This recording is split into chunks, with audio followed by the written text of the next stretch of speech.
Welcome back to Heal with Grayson's podcast. Today I am your host, Grayson Khan, and today I want to talk about what it's like to exit the narcissistic family system and why it's so hard to leave. So prepare yourself, guys, because this conversation is going to be highly triggering, however, very insightful, very informative, and very healing.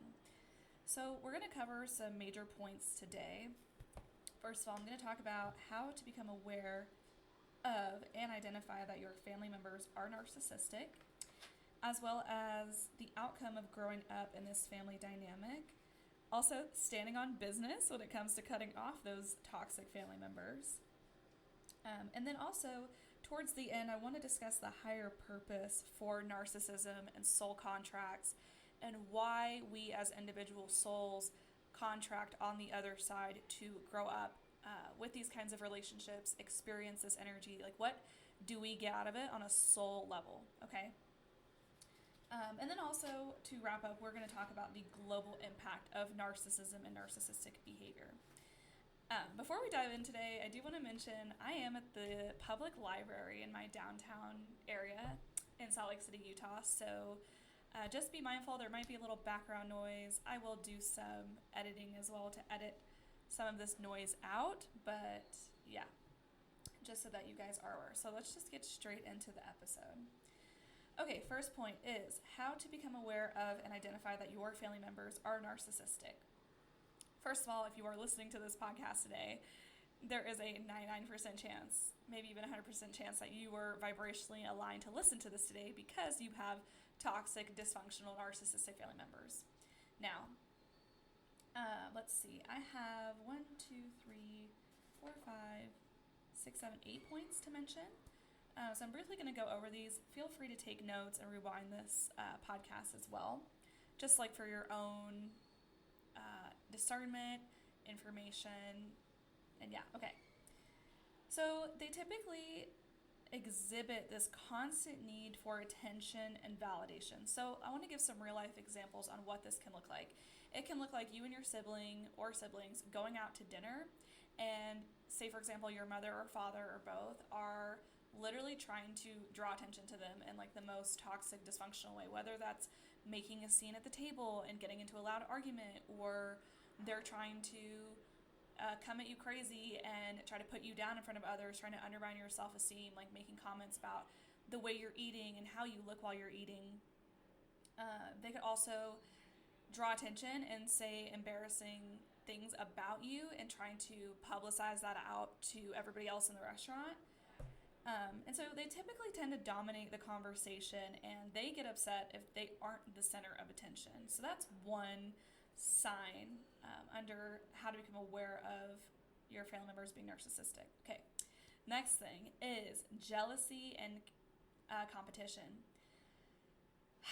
So unfortunately, I grew up with a jealous mother, and anyway, I'm not 100% confident on the non-physical and spiritual aspect as to why parental family members do this and act this way with their kids.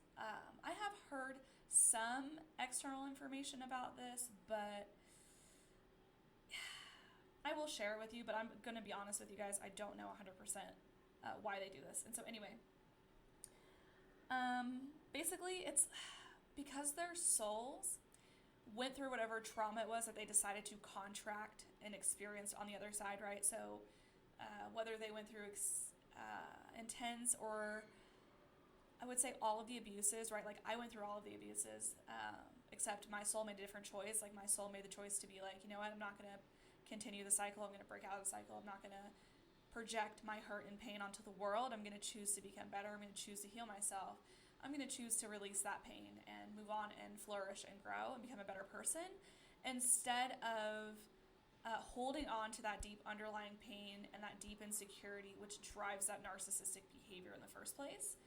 And I would say like a 4D perspective on that is basically being like, I don't want to say this, but I'm going to say it. It's like a soul choosing to have the inner courage to muster up that inner strength and that inner courage to choose to become better versus being a pussy and being like, I'm going to hurt others because I'm too scared to confront that pain that I went through that is driving this behavior in the first place. Okay, period. Full stop. All right. So anyways, as for the non-physical reasons of why these souls are jealous and competitive, it really comes from certain low vibrational energies and entities that step through these physical vessels. Some religions put names on it, like they call it a Jezebel spirit, or what is it, the Leviathan. I don't know. I did not grow up religious. I did not grow up getting brainwashed, and I did not sign up karmically to exit that disempowerment cycle through religion, dealing with the masculine energy within. So I don't really know what kind of label to put towards those energies that step through the physical vessels, which is why they perpetuate this jealous, envious energy, which is basically meant to undermine you, right? It's meant to undermine your self-esteem. It's meant to put you down.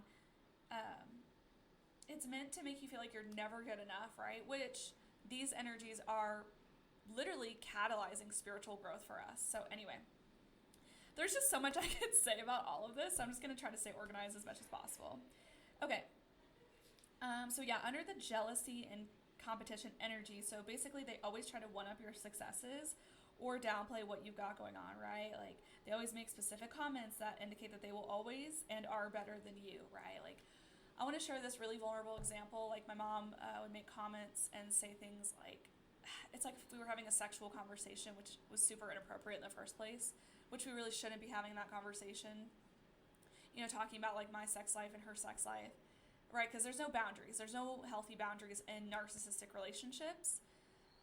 And so anyway, you're just like freely sharing all of your information and vice versa. And it was always about, oh, well, you know, anytime I slept with a guy, he would just be like, whoa. And it was always mind-blowing, right? Like, it was always comments of like, you know, my sex life will always be better than your sex life. Like, men are always going to like me more than they like you kind of energy, right? Because at the end of the day, because of where she's at, she is like this male-identified woman energy. It's like very unhealthy, toxic, masculine energy, very wounded feminine energy.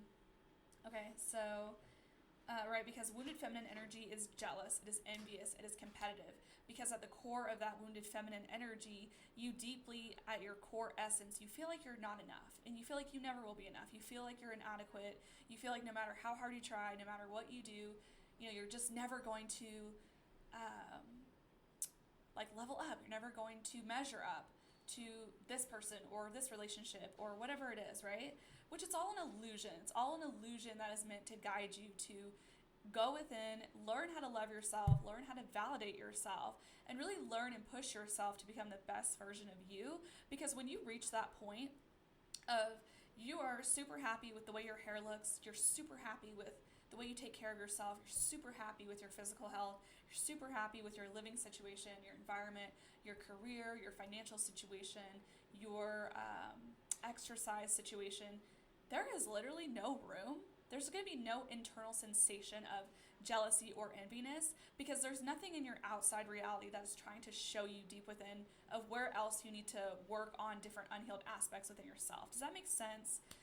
So it's like, because when you come across other beautiful people, you're just naturally going to be like, wow, like I love other women, I love other men, I just love other people because you love yourself. Like you truly, deeply fucking love yourself. And that's just what it comes down to. And so one of the things I taught myself is whenever I experience jealousy, I'm like, whoa, like what is here within that needs attention, that needs my consciousness, that needs my light, where it's trying to show me within where I need to do deeper work and deeper self-love. Where, you know, where is it inward that I'm giving my power away, basically? Like, where am I giving my power away? Who am I giving my power away to? And why am I doing that? Okay, like, what is the higher lesson here? That'll help you a lot. Okay, next thing. So we briefly discussed this.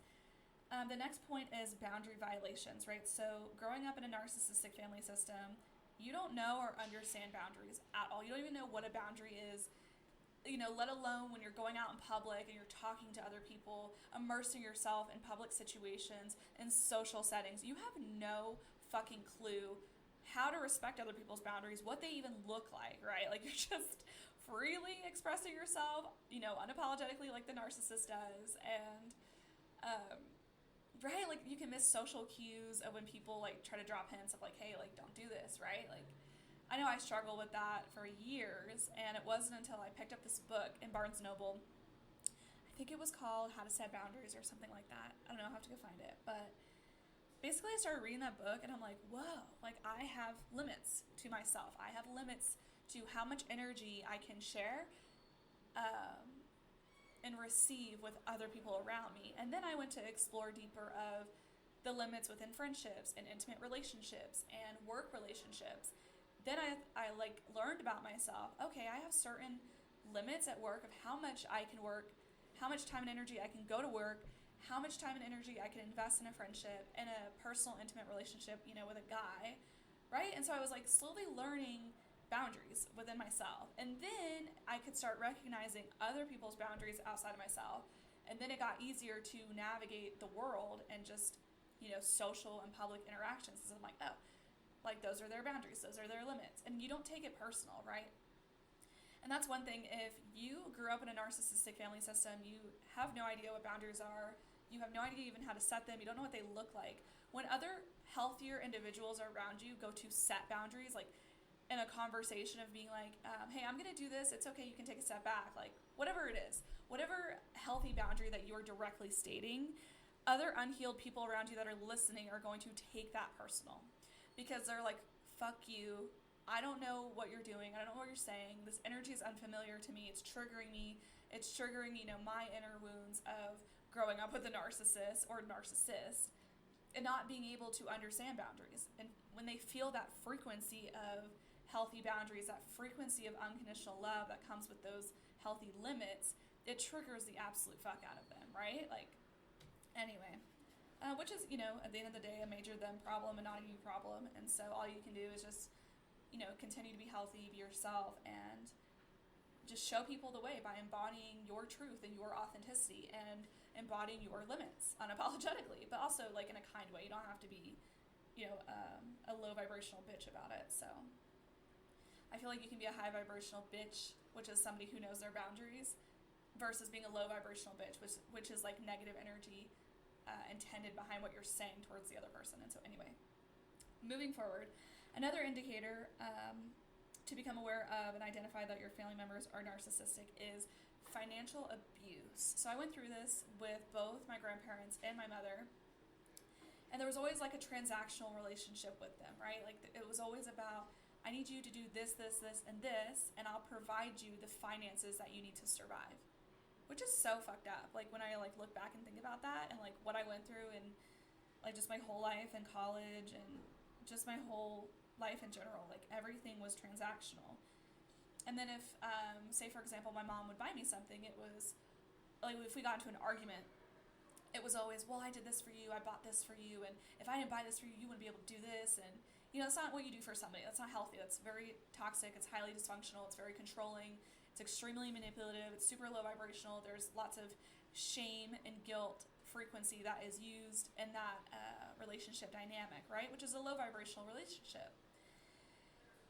And so anyway, what is healthy is, if you consciously choose to spend your financial energy for somebody, giving them something, whatever it is, that is a gift, okay? And you do not take that gift back or try to use manipulation or controlling tactics to make somebody feel some kind of way because you have zero emotional intelligence, right? Like narcissists have zero emotional intelligence. They have zero emotional resilience. And so they don't know how to be healthy emotionally whatsoever, which basically means they never will if they continue to resist the change.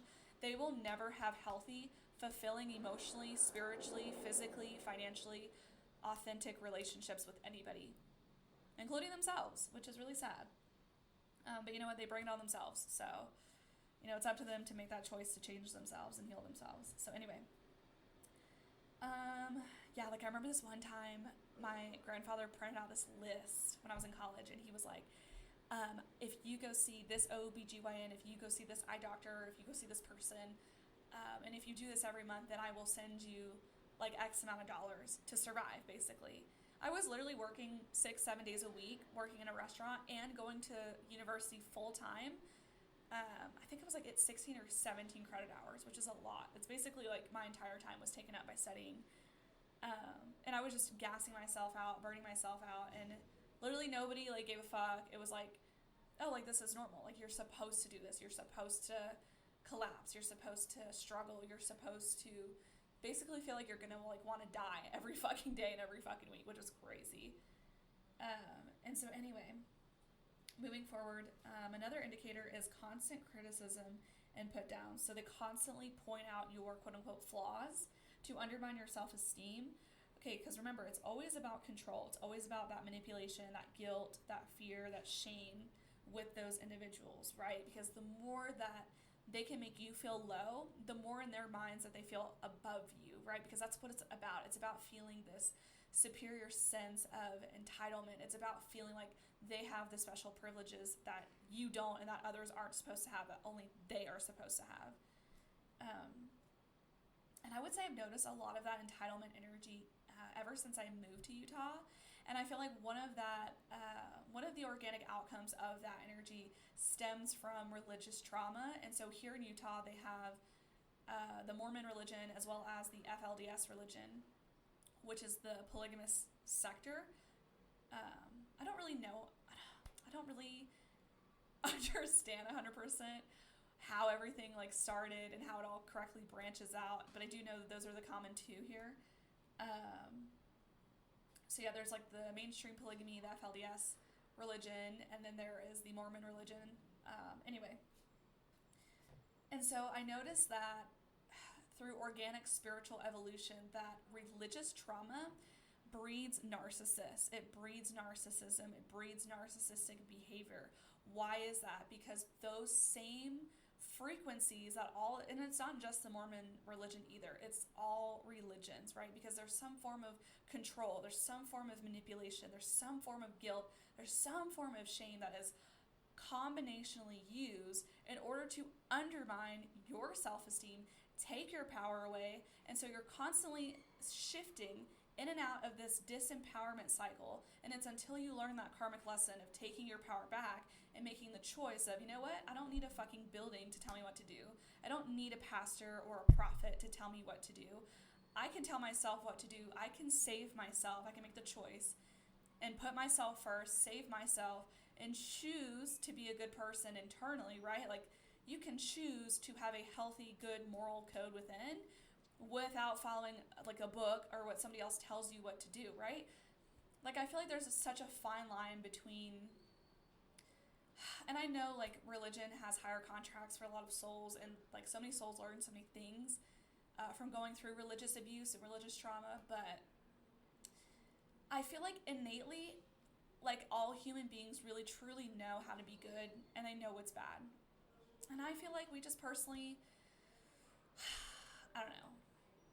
Personally, I just feel like we can always, at any time, choose to be spiritually sovereign. We can choose to be internally powerful in like the highest, healthiest way, you know, without somebody telling us what to do, right? Like, at some point, you have to figure out things for yourself, and you can't always rely on everybody else around you. Like, yes, community is good. High vibrational community is good, I should say, because I have been a part of both high vibrational and low vibrational community. But it's really like finding that in yourself first and then seeing it reflected outside of you. Okay. So anyway, moving on. They have a lack of accountability and responsibility. So they never admit fault, and they're always shifting the blame onto somebody else. Like, they will always make excuses to avoid being accountable. And I would say growing up in this energy, it really makes you terrified to take accountability. It makes you terrified to make a mistake, right? Like, the healthiest karmic lesson to understand around the wounds of judgment within that wounded theme of consciousness is it is normal and natural to make mistakes, right? Like, it's normal to make them and to learn from them, because that's how we learn and grow. We learn and grow through change and discomfort, right? Like, we don't learn and grow through perfection. Does that make sense? Like, we have to have some level of discomfort. We have to have some level of change and uncomfortability in order to recognize and be like, okay, this is what is healthy and this is unhealthy. Like there has to be some kind of energy for us to experience and go through in order to discern the two, right? So anyway,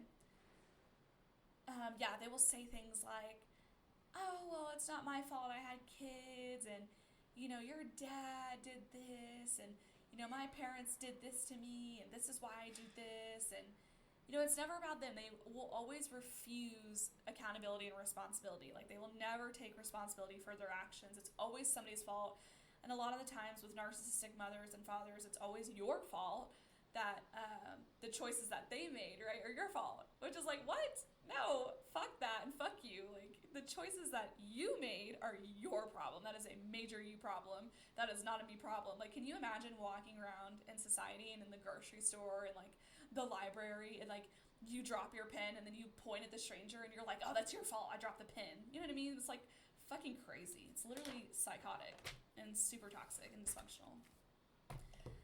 Anyway, next point is they are super manipulative and controlling. So they will gaslight you, guilt trip you, and emotionally blackmail you. So what does this look like? It looks like making a scene in public. And I remember when I was little and my grandmother took me and my twin sister to, they had these like department stores that were called Belk and Dillard's, and she would take us there to go shopping on purpose. Right? Like everything is planned and calculated with narcissists. They do everything so that they can siphon their energy and get an emotional reaction from you, right? Because they're trying to fill this never-ending void that they have within them, this like internal emotional void, right? From disconnecting from going through whatever pain it was that they went through. And so anyway, gaslighting basically means making you second guess your reality. So if you guys went through something and then you call it out, you speak your truth about it, and you're like, hey, I don't like that, you clock that shit, you're like, that's toxic, I don't like this, you're not going to speak to me that way. And then they say something like, oh, well, I never said that. What? Bitch, what? Yes, you did. Yes, you did, and I have 30 other witnesses in this department store. Stop playing with me. Like, no.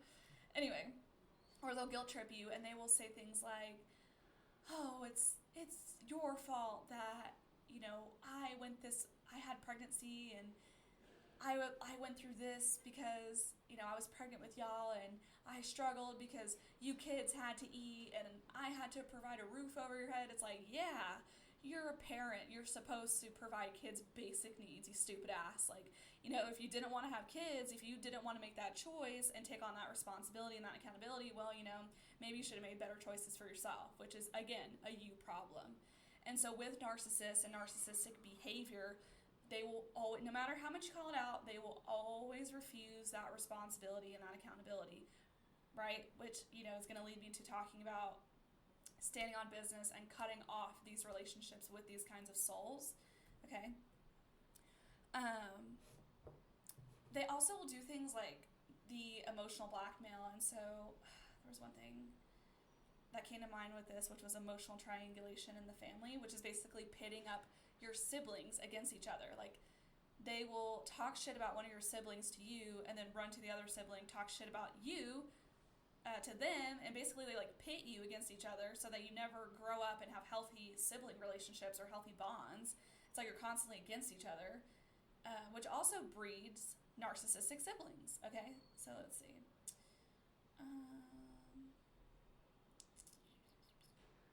Trying to figure out what I want to say about the emotional blackmail.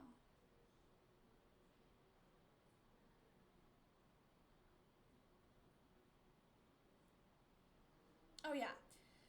Basically they can like, this is like one of the biggest things I want to talk about is, for example, you get into like a heated conversation with your narcissistic parent or narcissistic family member, and they threaten to withdraw like affection or emotional connection with you. They're like, okay, I'm going to cut you off, don't speak to me, blah, blah, whatever it is that they're going to attempt to blackmail you with.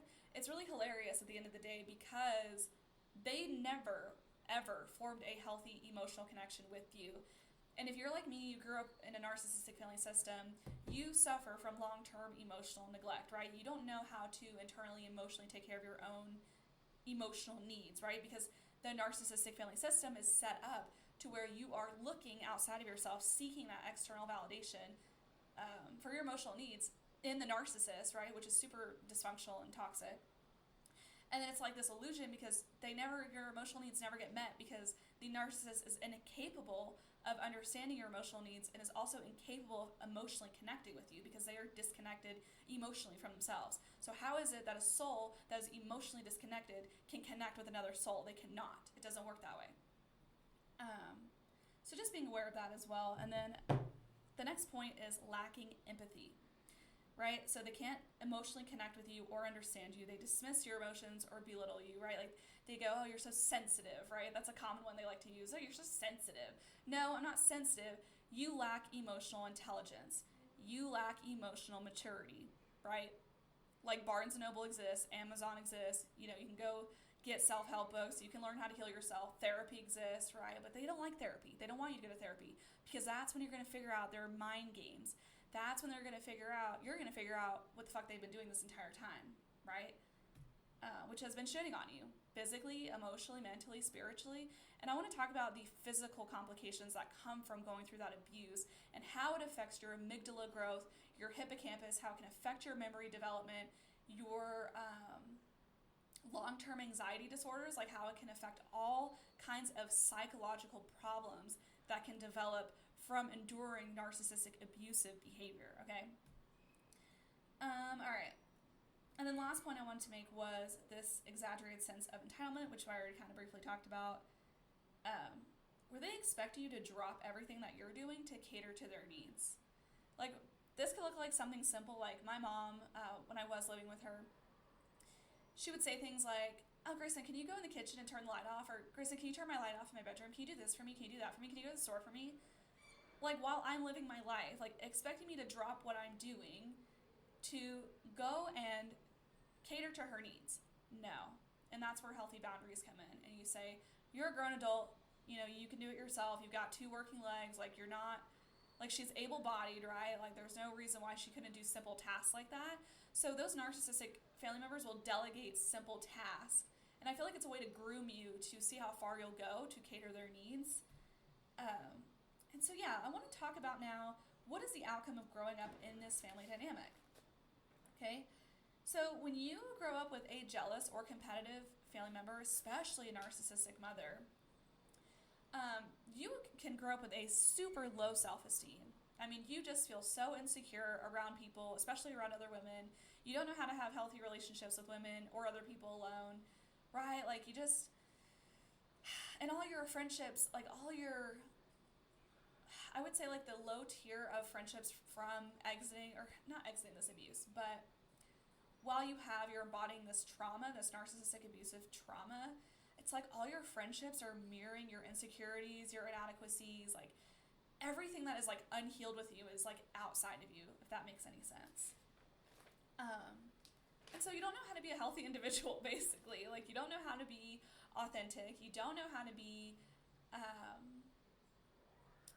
don't want to say a girl's girl, but like, you don't know how to be a healthy advocate for the human species around you, basically. You don't know how to navigate the world because you have no sense of boundaries.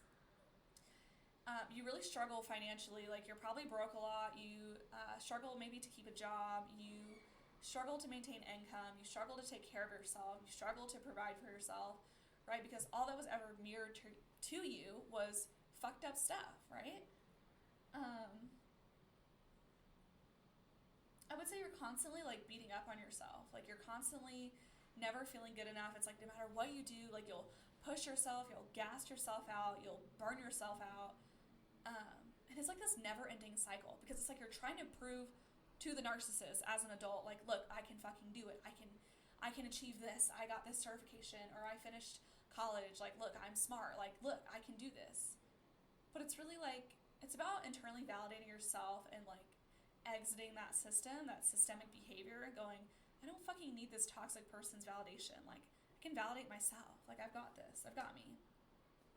A lack of accountability and responsibility. I want to talk about this in the work setting. It's like making a mistake at work, and it just eats you alive. You feel like you're going to lose your job, you're going to lose your income, you're going to get fired over making a mistake, right? Because in childhood, it was absolutely terrifying to make mistakes because you were constantly expected and controlled to be this quote-unquote perfect child, and if you didn't perform well in school, well, then, your relationship was transactional with love. It was conditional love. Like, I'm only going to love you if you perform well in school. How fucked up is that? Like, you shouldn't even be having kids if that is your mentality. You know what I'm saying? Like, that was literally how my grandparents were. They were literally like, if you don't make straight A's, we don't have a relationship. We're not giving you any money. Like, go fuck yourself, basically. Like, it was super fucked up. What else? Yeah, it's like, I want to talk about also the organic outcome of growing up in this family system as well, which is your relationships that you will have. I feel like you're going to be constantly feeling this inner void of, it's like you're going to be seeking into your relationships the love that you never received as an infant, the love that you never received as a child. It's like you're going to be searching for that in all of your relationships, and you're never going to find it until you find it within yourself, which basically means learning how to unconditionally loving yourself and unconditionally accepting yourself for who you are, flaws and everything, right? Unconditionally accepting that you're different, unconditionally accepting that you don't look a certain way like this person does, or whatever it is, right?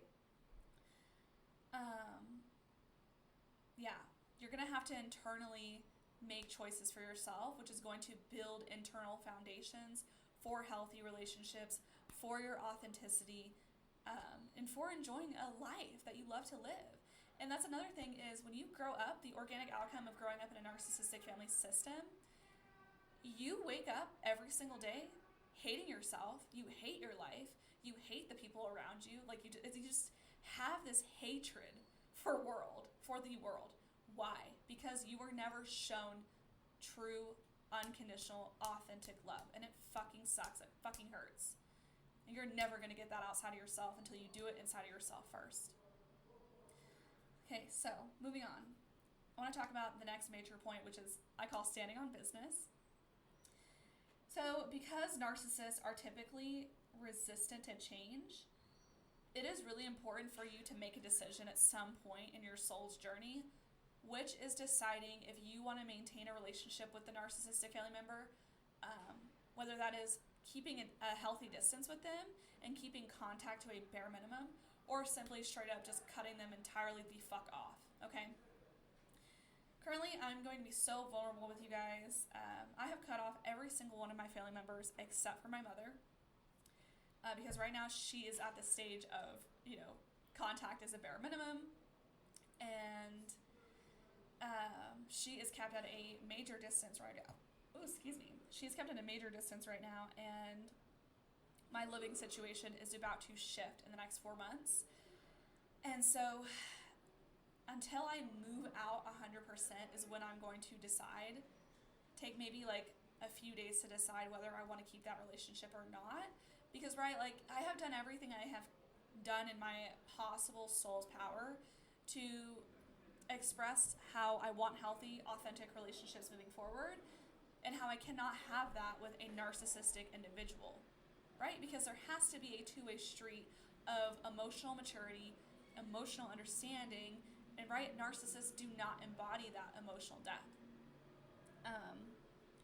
And it has taken me quite some time to realize how unhealthy my mother is, and like she's been that way this whole time, and I feel like I'm like just now exiting these contracts that I just finished and completed. And so yeah, anyways, I have a lot of thinking to do on that. So I did want to mention that it is possible for narcissists to change and to heal themselves, but they have to consciously make the choice to confront and acknowledge that underlying pain that exists inside of them, as well as their deep insecurities that are driving that narcissistic behavior in the first place. So it is possible to make changes. However, they have to be the ones to make that change. And unfortunately, you cannot make that choice for them. Okay, moving on to point number 4. Let's talk about the higher purpose for narcissism and soul contracts. So why do we as souls want to experience narcissistic relationships? Why do we want to be around this narcissistic energy in the first place? First of all, narcissists mirror your ego back to you in its most extreme form. So they reflect back to us our ego-driven desires such as validation, control, and superiority. So, on a higher level, they are encouraging us to confront our own shadow, aka the unseen and unacknowledged parts of self.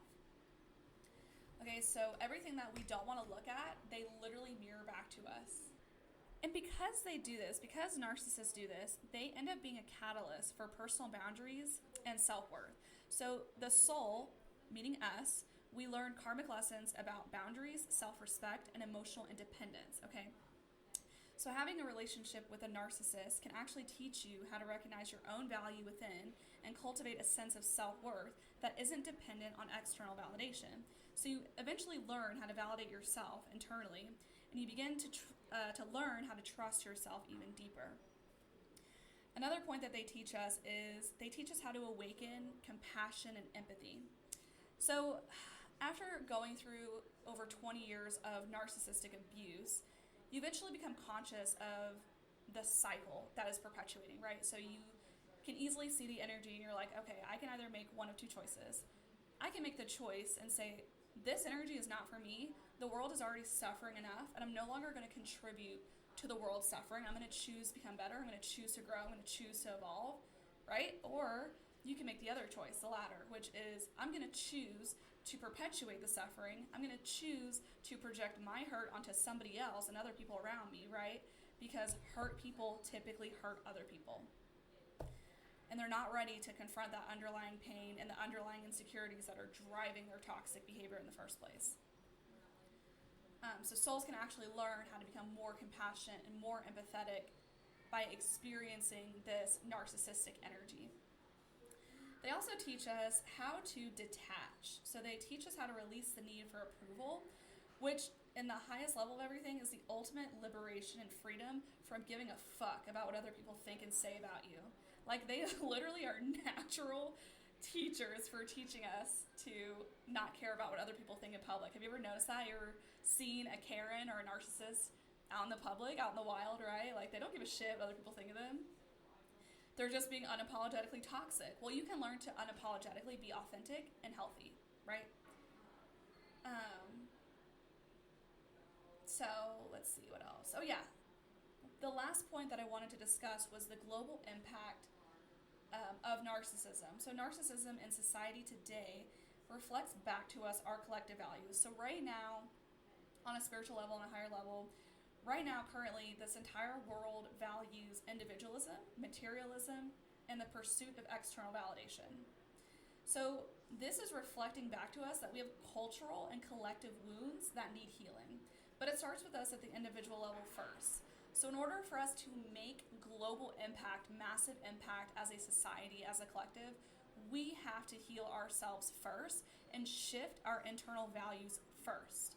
Then we will see that reflected outside of ourselves, okay? So we will shift into values internally, such as authenticity, deeply valuing authenticity, mutual respect, high vibrational community, empathy, okay, deeper connections. So while the narcissists and their behavior are very toxic and damaging, they are also powerful enough to help ignite and further our progress personally and spiritually, like on an evolutionary scale. So, on a human realistic level, yes, they are so toxic and so fucked up to deal with.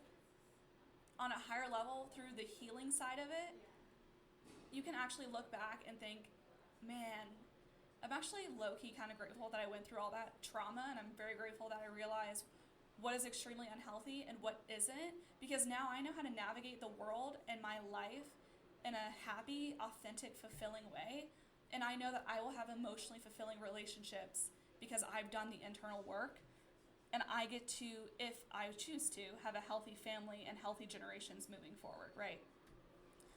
So anyways, that is the conversation for today, and let's see, is there anything else I want to talk about? Oh yeah, just a quick little wrap up. If you grew up also in a narcissistic cult family system, I understand how scary it feels to totally cut off all your family members and go through that painful long journey, that painful long road of feeling isolated and lonely and not having the support that your soul is craving. But it's just that familiar support, right? Like, you're just craving the familiar. So learn to get comfortable with being uncomfortable, learn to try new things, go to therapy, read some self-help books, explore new relationships, right? Because once you choose to let that old energy go, once you choose to exit that family system, I feel like it's so much more rewarding on the other side than it is to continue to put yourself through that abuse, if that makes any sense. And I feel like there's this like intermediate void before shifting into that other side, and I feel like I'm in the intermediate void, and I've started to slowly connect vibrationally with the other side of choosing to cut off those narcissistic family members. So, you can speak your piece, you can say what you want to say to those family members, call them out on their bullshit, and then choose to cut them off, or maintain a super, super long distance relationship with them where there's just like absolute bare minimum contact. But honestly, from a psychic's perspective, if you really want to live a truly happy, authentic, aligned life and have your best life, you're going to have to get that energy out of your energy. It's like cancer. You're going to have to cut the cancer out of your cells, right? It's like when you have cancer in the body, they are your cells, but they're unhealthy cells. So, look at it from that perspective of like, do I want to keep this energy in my body because they're technically my cells at the end of the day? Or is it healthier for me to remove this energy and just be done with it? Does that make sense? Like, that is how I look at it from that perspective. And my life has just been absolutely fulfilling, and it's getting better and better every single day. I'm receiving my next levels of unconditional love in all aspects of my life. My life is just getting easier. Not really sure what that sound was, but I'm going to take that as a hint to wrap up this conversation. Thank you guys so much for being here. I will see you guys in the next month's podcast. Stay tuned. It will be released on the first Saturday of November. Bye for now.